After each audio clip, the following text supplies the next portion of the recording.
नाज़रीन ग्रामी अस्सलामुअलैकुम। नाज़रीन, आपको एक अहम खबर से आगाह करते चलें कि पाकिस्तान के आर्मी चीफ ने इमरान खान के खिलाफ एक बहुत बड़ा ऐलान जारी कर दिया है और इमरान खान को ओहदे से फारिग कर दिया है, जिसकी मुकम्मल तफसील आपको इस वीडियो में बताने जा रहे हैं। लेकिन उससे कबल आपसे गुजारिश है कि हमारी वीडियो को लाइक कर दें और हमारे चैनल को सब्सक्राइब करके साथ वाले बेल आइकन को भी प्रेस कर दें ताकि इस तरह की मज़ीद मालूमात आपको सबसे पहले मिल सकें।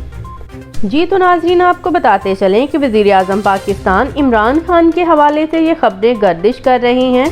कि इमरान खान और पाक फ़ौज के दरमियान हालात कशीदा हो गए हैं, जिसके बाद आर्मी चीफ ने इमरान खान को वजारत से हटाने का फ़ैसला कर लिया है। जी तो नाज़रीन, आपको यहाँ ये भी बताते चलें कि इन खबरों में कोई सच्चाई नहीं है और ना ही इस हवाले से कोई ऑफिशियल खबर सामने आई है, लिहाजा ये खबरें मनगढ़ंत और बेबुनियाद हैं।